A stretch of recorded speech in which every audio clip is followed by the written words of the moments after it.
আউযু বিল্লাহি মিনাশ শাইতানির রাজিম। বিসমিল্লাহির রহমানির রহিম।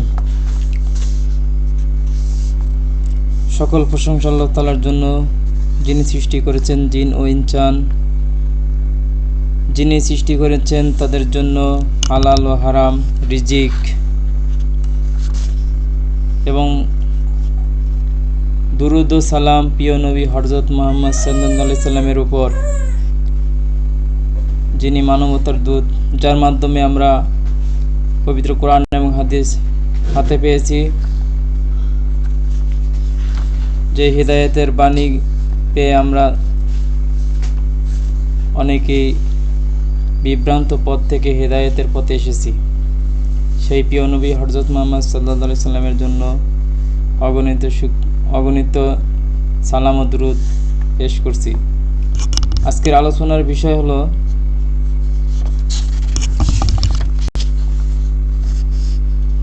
যাদের জন্য জান্নাত হারাম। জাহান্নামে যাওয়ার কারণসমূহের মধ্যে এটাও একটি কারণ, যে কারণে জান্নাত হারাম হয়ে যাবে। চলুন আমরা সেই বিষয়ে আলোচনা করি। সর্বপ্রথম যে কারণে মানুষের জন্য জান্নাত হারাম হয়ে যাবে সেটি হচ্ছে শিরিক করা। কোনো ব্যক্তি যদি শিরিক করে তাহলে সে তাওহীদ থেকে বের হয়ে যাবে। কোনো ব্যক্তি যদি কালেমা ছুটে যায়, শিরিক করার কারণে মানুষের কালেমা ছুটে যায়, শিরিক সব থেকে বড় পাপ, সব থেকে ভয়ানক পাপ, সব থেকে ধ্বংসাত্মক পাপ। কোনো মানুষ যদি শিরিক করে তার সমস্ত আমল পুড়ে ছাই হয়ে যায়। যদিও ছায়ের কিছু মূল্য থাকতে পারে, কিন্তু তার এই আমল পুড়ে যাওয়ার পরে এই আমলের আর কোনো দাম থাকে না। এ ব্যাপারে মহান আল্লাহ তাআলা বলেন, নিশ্চয় যে ব্যক্তি আল্লাহর সাথে শরীক স্থাপন করবে, আল্লাহ তার জন্য জান্নাত হারাম করে দিবেন এবং তার বাসস্থান হবে জাহান্নাম। সূরা মায়েদা 5 নম্বর সূরা 72 নম্বর আয়াত। এ ব্যাপারে রাসূল সাল্লাল্লাহু আলাইহি সাল্লাম বলেছেন, যে ব্যক্তি আল্লাহর সাথে শরীক না করে মারা যাবে সে জান্নাতে প্রবেশ করবে, আর যে ব্যক্তি শরীক করে মারা যাবে সে জাহান্নামে প্রবেশ করবে। সহিহ বুখারী হাদিস নাম্বার 1238, সহিহ মুসলিম হাদিস নাম্বার 279। পৃথিবীর ইতিহাসে প্রবাহমান পাপ সমূহের মধ্যে শিরিক সর্বাপেক্ষা বড় পাপ হিসেবে স্বীকৃত। শিরিকের চেয়ে জঘন্য কোনো পাপ আর নেই। অন্যান্য পাপ মহান আল্লাহ সহজেই মাফ করে দেন, কিন্তু শিরিকের পাপ সহজেই মাফ করেন না। শিরিকের অপরাধের জন্য বিনয় নম্রতার সাথে তওবা করতে হয়। শিরিককে কাবিরা গুনাহ সমূহের মধ্যে সর্বাপেক্ষা বড় গুনাহ হিসাবে উল্লেখ করা হয়েছে। আব্দুর রহমান ইবনু আবু বকর তার পিতা থেকে বর্ণনা করেন, তার পিতা বলেন, একদা আমরা রাসূল সাল্লাল্লাহু আলাইহি সাল্লামের নিকট ছিলাম। তিনি বললেন, আমি তোমাদের সবচেয়ে বড় 3টি পাপের কথা বলবো কি? সাহাবীগণ বললেন, হ্যাঁ হে আল্লাহর রাসূল সাল্লাল্লাহু আলাইহি ওয়াসাল্লাম। তিনি বললেন, আল্লাহর সাথে শিরিক করা 1 নম্বর পাপ, 2 নম্বর হলো পিতামাতার অবাধ্য হওয়া, 3 নম্বর হলো মিথ্যা সাক্ষ্য প্রদান করা। আবার রিপিট করি, এই পৃথিবীতে সবথেকে বড় 3টি পাপের কথা রাসূল সাল্লাল্লাহু আলাইহি সাল্লাম বলতেছেন। 1 নম্বর পাপ হলো আল্লাহর সাথে শিরিক করা, 2 নম্বর বড় পাপ হলো পিতামাতার অবাধ্য হওয়া, 3 নম্বর বড় পাপ হলো মিথ্যা সাক্ষ্য প্রদান করা।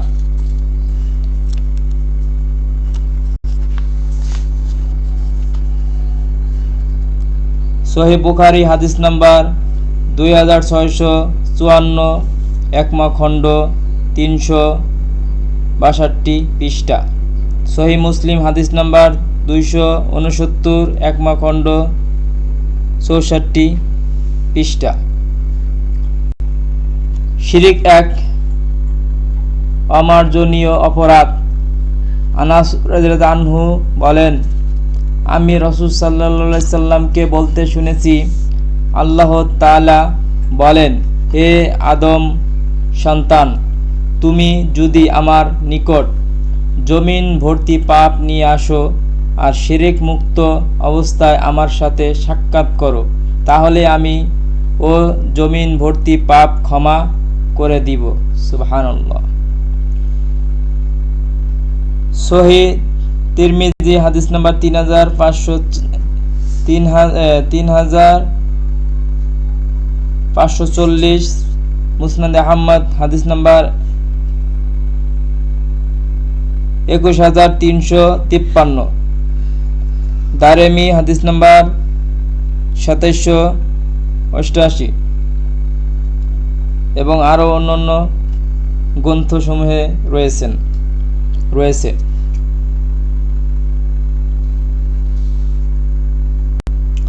তাই বোঝা যায় শিরিকের মতো জঘন্য পাপ পৃথিবীতে দ্বিতীয়টি নেই, যার কারণে প্রত্যেক নবী ও রাসূলগণ শিরিকের বিরুদ্ধে আন্দোলন করে গেছেন। কোনো নবী ও রাসূলকে শিরিকের সাথে আপোষ করতে দেখা যায়নি। তারা প্রত্যেক ছিলেন শিরিকের সাথে আপোষহীন। আল্লাহ তাআলা মানুষের শিক্ষা দেওয়ার জন্য স্বীয় নবীকে সম্বোধন করে বললেন, মহান আল্লাহ তাআলা বলেন, হে নবী, আপনি বলুন, তোমরা ভেবে দেখেছো কি, যদি আল্লাহ আমাকে কষ্ট দেওয়ার ইচ্ছা করেন, তবে তোমরা আল্লাহকে ছেড়ে দিয়ে যাদেরকে ডাকো, তারা কি সে কষ্ট দূর করতে পারবে? অথবা তিনি আমার প্রতি রহমত করার ইচ্ছা করলে তারা কি সে রহমত রোধ করতে পারবে? বলো, আমার জন্য আল্লাহই যথেষ্ট, নির্ভরকারীরা তারই উপর নির্ভর করা উচিত। সূরা জুমার 38 নম্বর আয়াত। শিরক মানব জীবনের জন্য নিষ্ফল একটি কর্ম। কোরআনের এই আয়াতটি সেই কথারই সাক্ষ্য বহন করে। শিরকের পরিচয়। ইবনু মনজুর বলেন,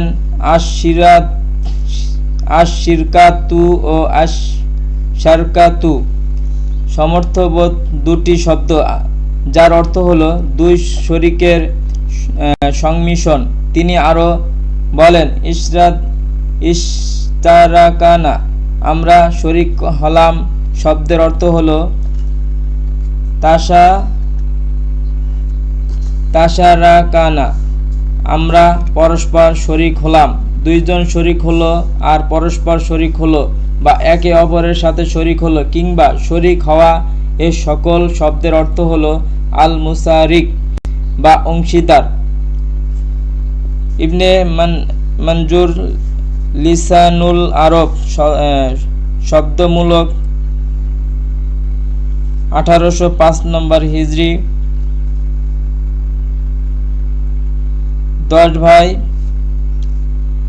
448 নম্বর পৃষ্ঠা।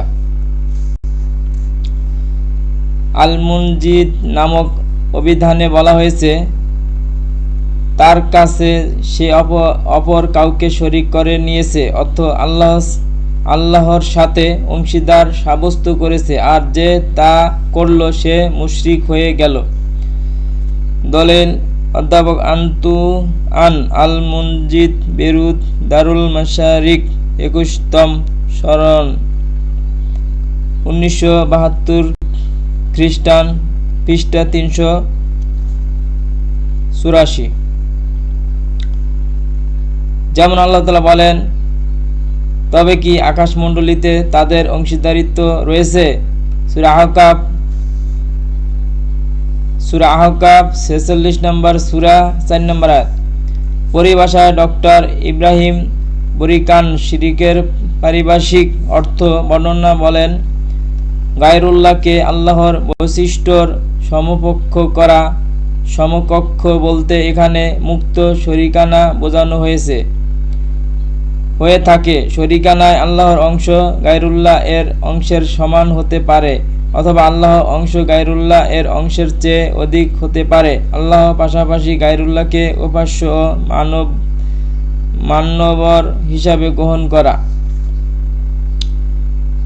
ডক্টর ইব্রাহিম বরিকান আল মাদখালু লিদেরাসাতিল আকিদাতিল ইসলামিয়া আলা মাজহাবি আহলি সুন্নাতি ওয়াল জামআ আল কুবাব দারুল সুন্নাহ লিন নসরি ওয়াত তাওজি 1972 ইংরেজ পৃষ্ঠা 125।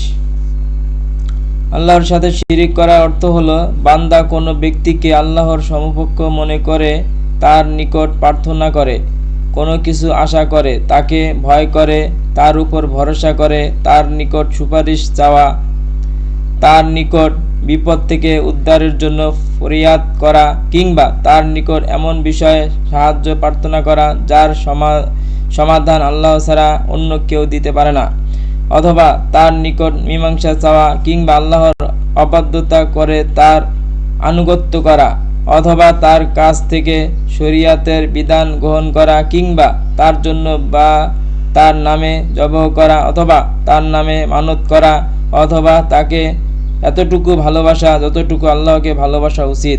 সুতরাং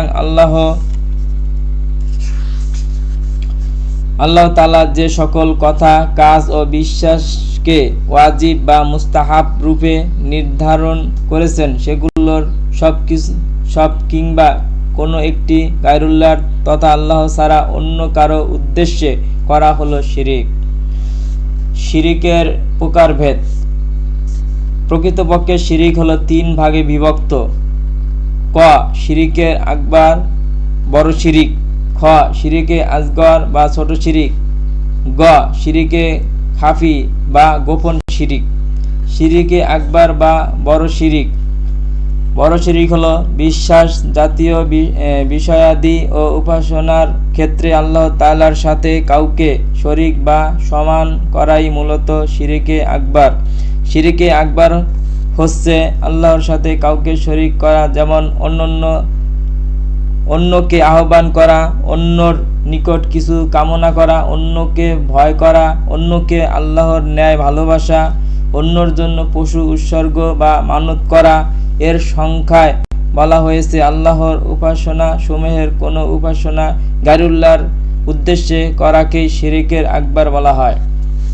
দলিল আব্দুল আজিজ আল মুহাম্মদ আস-সালাম আল ইলাতু ওয়াল ইবাতিল উসুলিয়াতি আলাল আকিদাতিল ওয়াসিতিয়াতি লি ইবনে তাইমিয়া 21তম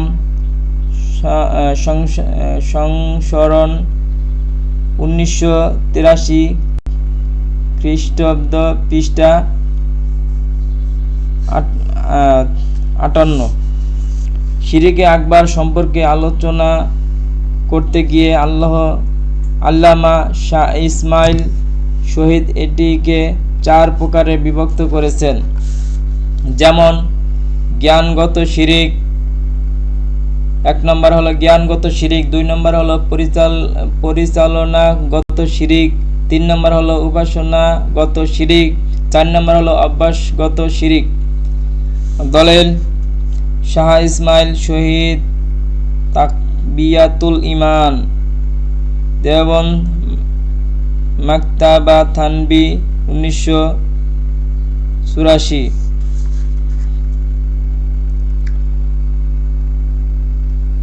শিরিকে আসগার বা ছোট শিরিক। শিরিকে আকবার নয়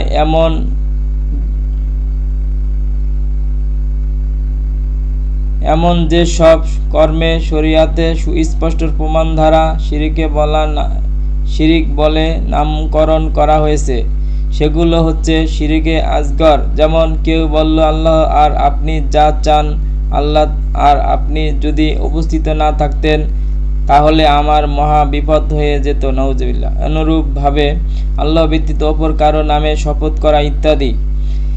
ইমাম ইবনুল কাউমিয়া শিরিকে আসগরের উদাহরণ দিয়ে বললেন, উপাসনায় লোক দেখানোর ভাব করা, মানুষের সন্তুষ্টির উদ্দেশ্যে কোনো কাজ করা, আমি আল্লাহ আপনার উপর ভরসা করেছি এমনটি বলা, আল্লাহ ও আপনি না হলে এমনটি হতো, এ সব উদাহরণ প্রদানের উপর তিনি বলেন, শিরকে আসগর কখনো কর্তা ব্যক্তির মানসিক অবস্থা উদ্দেশ্যের পরিপ্রেক্ষিতে শিরকে আকবরে রূপান্তরিত হতে পারে।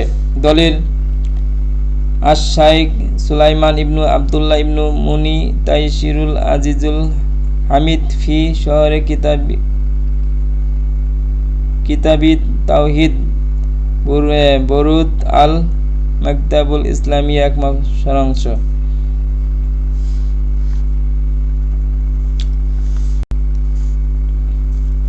3 নম্বর হলো শিরকে খাফি বা গোপন শিরিক। শিরকে খাফি বা গোপন শিরিক হচ্ছে সে সব শিরিক যার মাধ্যমে আল্লাহ এবং সৃষ্টির মাঝে সমকক্ষতার গন্ধ পাওয়া যায়, তবে তা শিরকে আকবার না।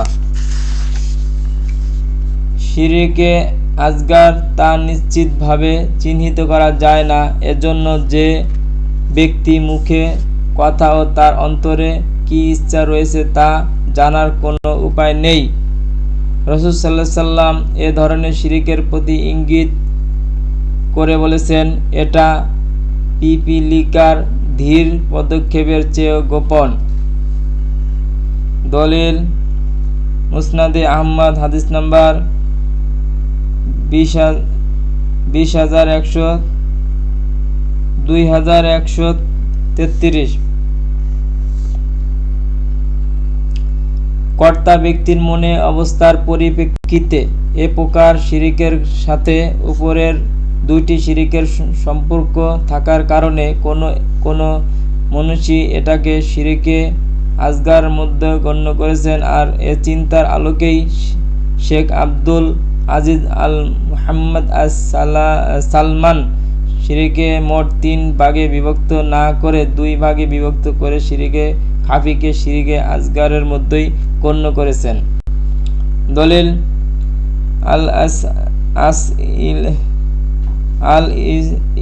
আসইলাইতুল ওয়াল আজিবাতিল উসুলিয়াতি আলাল আকিদাতিল ওয়াসিয়াতি লি ইবনে তাইমিয়াহ, পৃষ্ঠা 170-171। এ শিরকে বক্তার মনে গভীর গোপন থাকা তা শিরকের আকবার না আসগারের অন্তত তা নিরূপণ করা খুবই কঠিন ব্যাপার। আবার কোনো বিদ্বান শিরকের অন্য প্রক্রিয়ায় 4 ভাগে ভাগ করেছেন, যথা 1 আশ-শিরিক ফিজ জাত, 2 আশ-শিরিক ফির রুবিয়াহ, 3 নম্বর হলো আশ-শিরিক ফিল উলুহিয়াহ, 4 নম্বর হলো আশ-শিরিক ফিল আসমা ওয়া সিয়াত। শিরকের ভয়াবহতা। শিরিক অত্যন্ত ভয়াবহ এক পাপের নাম। অন্যান্য পাপ সহজেই ক্ষমা নেওয়া সম্ভব, কিন্তু শিরকের পাপ সহজে ক্ষমা নেওয়া সম্ভব নয়। মানব সৃষ্টির সূচনা থেকেই প্রত্যেক নবী ও রাসূলগণের মিশন শিরকের বিরুদ্ধে পরিচালিত হয়েছে। প্রত্যেক জাতির নিকট রাসূল প্রেরণ করেছি এজন্য যে তারা মানুষকে আল্লাহর ইবাদত করার নির্দেশ দিবে এবং সর্বপ্রকার তাগুতকে বর্জন করার নসিহত করবে। সূরা নাহল 16 নম্বর সূরা 36 নম্বর আয়াত। শিরকের বিরুদ্ধে আপোষহীন মানসিকতার জন্য তারা অবর্ণনীয় নির্যাতনের শিকার হয়েছে। তথাপি ক্ষণিকের জন্য হলেও তারা শিরকের সাথে আপোষ করেননি, কেননা শিরক সরাসরি তাওহীদের বিপরীত বিষয়।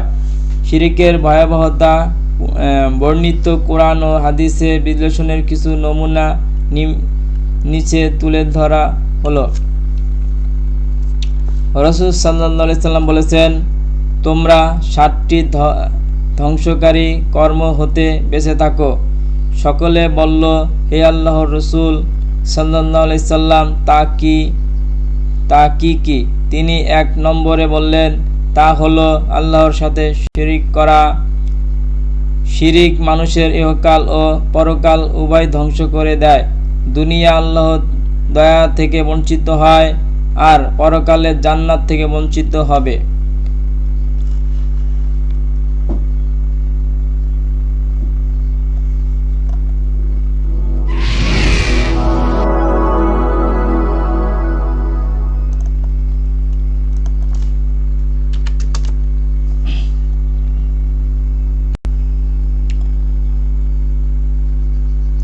শিরিকের ভয়াবহ পরিণাম। শিরিকের ভয়াবহ পরিণাম নিম্নে বিশ্লেষণ করা হলো। 1. শিরিক পৃথিবীতে সবচেয়ে বড় পাপ। পৃথিবীতে পাপের যত স্তর রয়েছে তার মধ্যে শিরিক সর্বাপেক্ষা বড় পাপ। শিরিকের সমতুল্য দ্বিতীয় কোনো পাপ নেই।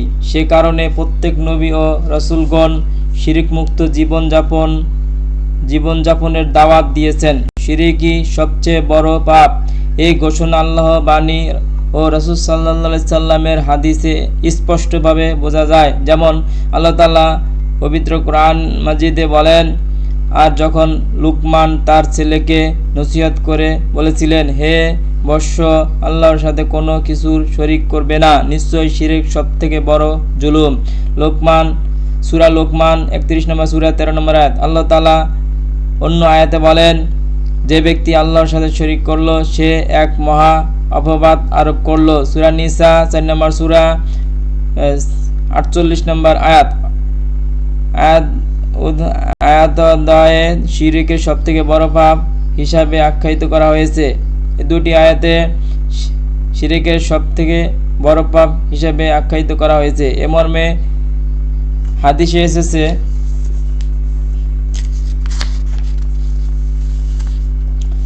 আব্দুল রহমান ইবনু আবু বকর তার পিতা থেকে বর্ণনা করেন, তার পিতা বলেন, একদিন আমরা রাসূল সাল্লাল্লাহু আলাইহি সাল্লামের নিকট ছিলাম। তিনি বললেন, আমি কি তোমাদের সবচেয়ে বড় 3টি পাপের কথা বলবো? তো সাহাবীগণ বললেন, হ্যাঁ বলেন। হে আল্লাহর রাসূল সাল্লাল্লাহু আলাইহি সাল্লাম, তিনি বললেন, আল্লাহর সাথে শিরিক করা, পিতামাতার অবাধ্য হওয়া এবং মিথ্যা সাক্ষ্য প্রদান করা।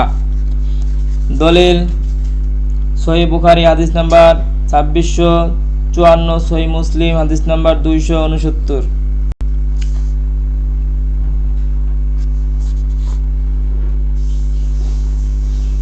অন্য বর্ণনায় মিথ্যা সাক্ষ্য দেয়া এর স্থলে মিথ্যা শপথ করা শব্দ এসেছে। দলিল সহিহ বুখারী 6870 নম্বর হাদিস, তিরমিজি হাদিস নাম্বার 3021। উল্লেখিত হাদিসে রাসূল সাল্লাল্লাহু আলাইহি সাল্লাম কাবীরা গুনাহ সমূহের মধ্যে সবচেয়ে বড় কোনটি এইরূপ প্রসঙ্গে শিরকের প্রথম বর্ণনা করেছেন। অন্য হাদিসে বর্ণিত হয়েছে, আব্দুল্লাহ রাদিয়াল্লাহু আনহু বলেন, আমি নবী করিম সাল্লাল্লাহু আলাইহি সাল্লামকে জিজ্ঞেস করলাম, আল্লাহর নিকটে সবথেকে বড় পাপ কোনটি? তখন তিনি বললেন, আল্লাহর সমকক্ষ সাব্যস্ত করা, অথচ তিনি তোমাকে সৃষ্টি করেছেন। দলিল সহিহ বুখারী হাদিস নাম্বার 4477, সহিহ মুসলিম হাদিস নাম্বার 266। উপরোক্ত আয়াত ও হাদিস সুস্পষ্ট যে দুনিয়াতে সবচেয়ে বড় গুনাহ হলো আল্লাহর সাথে শরীক স্থাপন করা, কেননা এ পাপটি সরাসরি আল্লাহর সাথে জড়িত। এর মাধ্যমে আল্লাহর সম্মান ও মর্যাদায় আঘাত করা হয়, তার একত্বকে অস্বীকার করা হয়, ফলে তাওহীদি চেতনা বিনষ্ট হয়ে যায়।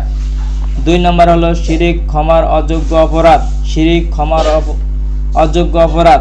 শিরিক এমন এক মহাপাপ যা সহজে ক্ষমা হয় না। এর জন্য খালেস তওবা প্রয়োজন হয়। কোনো ব্যক্তি শিরিক করলে আল্লাহ তাকে ক্ষমা করেন না। এ ব্যতীত অন্য পাপ আল্লাহ ইচ্ছা করলে ক্ষমা করে দেন। যেমন আল্লাহ তাআলা ইরশাদ করেন, নিশ্চয় আল্লাহ তার সাথে শরিককারীকে ক্ষমা করেন না, এছাড়া যাকে ইচ্ছা ক্ষমা করে দেন। আর যে ব্যক্তি আল্লাহর সাথে শরিক করে সে চরমভাবে গোমরাহিতে পতিত হয়। সূরা নিসা 4 নম্বর সূরা 116 নম্বর আয়াত। ও 48 নম্বর আয়াত। অনুরূপভাবে হাদিসে এসেছে, আনাস রাদিয়াল্লাহু আনহু বলেন, আমি রাসূল সাল্লাল্লাহু আলাইহি সাল্লামকে বলতে শুনেছি যে আল্লাহ তাআলা বলেন, হে আদম সন্তান, তুমি যদি আমার নিকট জমিন ভর্তি পাপ নিয়ে আসো আর শিরিক মুক্ত অবস্থায় আমার সাথে সাক্ষাৎ করো, তাহলে আমি ও জমিন ভর্তি পাপ ক্ষমা করে দিব। সুবহানাল্লাহ। শিরিক এমন ভয়াবহ পাপ যা আল্লাহ তাআলা ক্ষমা করতে চান না। মানুষ পাহাড় সম পরিমাণ পাপ করে আল্লাহর কাছে ক্ষমা চাইলেও তাকে মাফ করে দেন, কিন্তু যদি শিরিক করে তাহলে তাকে মাফ করেন না। 3 নম্বর হলো শিরিক জীবনের যাবতীয় সৎ আমল ধ্বংস করে দেয়। শিরিক এমন এক জঘন্য পাপ যা জীবনের যাবতীয় কৃত সৎ আমলের ধ্বংস করে দেয়। যখন কোনো ব্যক্তি শিরিক করে বসে তখনই তার সব আমল বরবাদ হয়ে যায়। নাউজুবিল্লাহ। কোনো আমল অবশিষ্ট থাকে না, ফলে ও লোকটি চরম ক্ষতির মধ্যে নিমজ্জিত হয়। এ সম্পর্কে মহান আল্লাহ তাআলা কোরআনে মাজিদে বলেন, তারা যদি শিরিক করে তাহলে তারা যা আমল করেছে সবই বাতিল হয়ে যাবে। সূরা আনাম 6 নম্বর সূরা 68 নম্বর আয়াত 88 নম্বর আয়াত। রাসূল সাল্লাল্লাহু আলাইহি সাল্লামকে হুঁশিয়ার করে দিয়ে আল্লাহ তাআলা বলেন,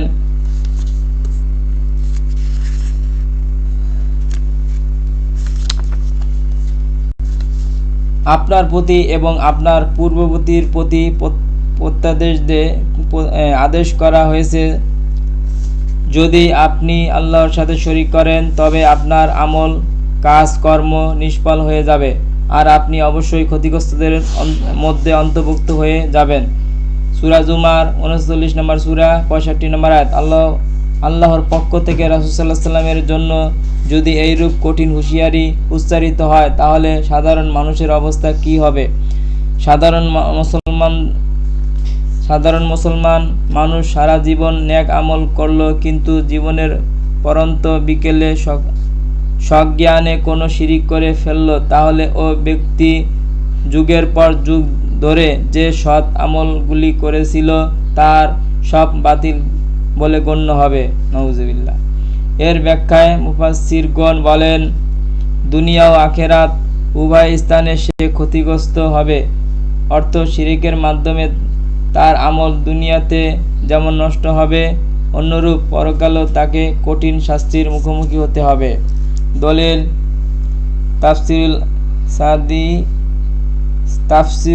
তাফসিরে সাআদি 1 খণ্ড পৃষ্ঠা 729।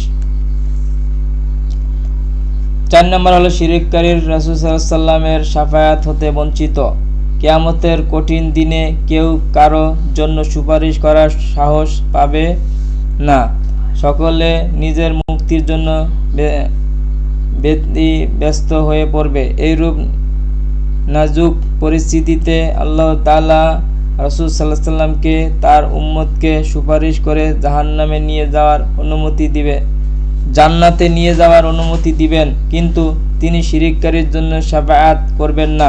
এ মর্মে হাদিসে বর্ণিত হয়েছে।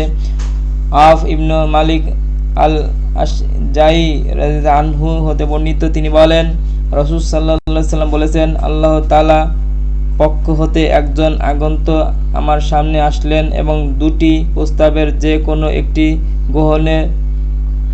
গ্রহণের ইখতিয়ার দিলেন।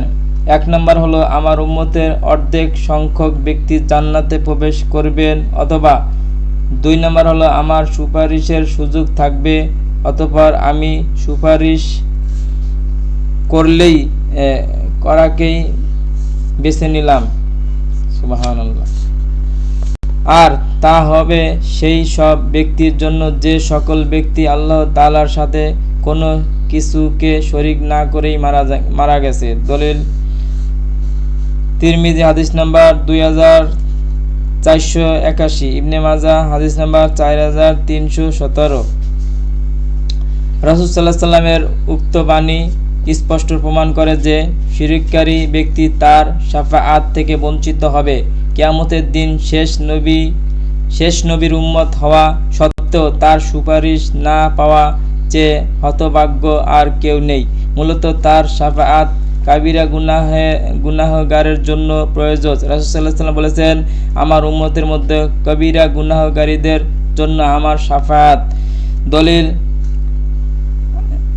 আবু দাউদ হাদিস নাম্বার 4739, তিরমিজি হাদিস নাম্বার 2435।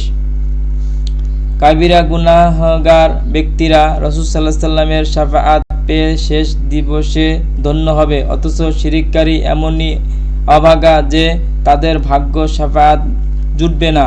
ইব্রাহিম আলাইহিস সালাম স্বীয় পিতার জন্য বিচারের মাঠে সুপারিশ করবেন, কিন্তু তার পিতা মুশরিক অবস্থায় মৃত্যুবরণ করায় তার সুপারিশ কোনো কাজেই লাগবে না। দলিল সহিহ বুখারী 3350, মুসনাদে মুস্তারকায় হাকিম হাদিস নাম্বার 2936, মিশকাত হাদিস নাম্বার 5538। প্রকৃত তাওহীদপন্থী ব্যক্তি ব্যতীত কেউ রাসূল সাল্লাল্লাহু আলাইহি সাল্লামের শাফাআত লাভ করবে না। যারা খালেস অন্তরে লা ইলাহা ইল্লাল্লাহ এর স্বীকৃতি দিয়েছেন, শুধু তারাই রাসূল সাল্লাল্লাহু আলাইহি সাল্লামের শাফাআত প্রাপ্তির সৌভাগ্য লাভ করবেন। যেমন রাসূল সাল্লাল্লাহু আলাইহি সাল্লাম বলেন,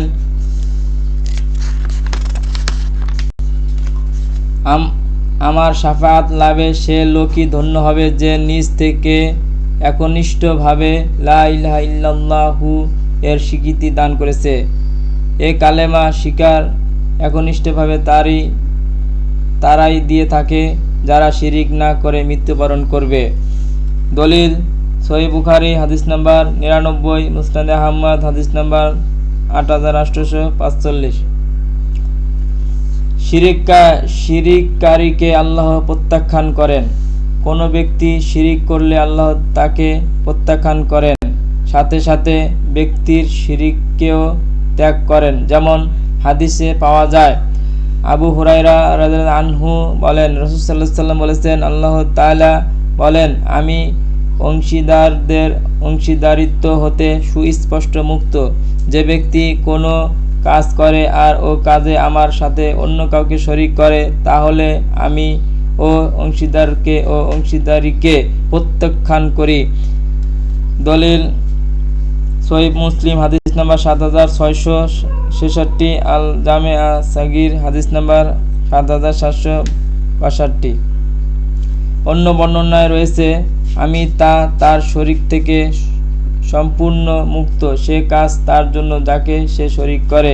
দলিল ইবনে মাজাহ হাদিস নাম্বার 4202। উপরোক্ত হাদিস কুদসিতে স্পষ্টভাবে বোঝা যায় যে শিরিক এক নোংরা পাপ, কেননা কোনো ব্যক্তি কাউকে আল্লাহর সাথে শরীক করলে আল্লাহ তাকে এবং তার শরীককে প্রত্যাখ্যান করেন, আর আল্লাহ যাকে প্রত্যাখ্যান করেন তার পরকালে বাঁচার কোনো উপায় থাকবে না। শেষ দিবসে কে তাকে জাহান্নামে আগুন থেকে রক্ষা করবে। তো প্রিয় দিনী ভাই বোনেরা, আজকে আমরা এই পর্যন্তই আলোচনা করলাম।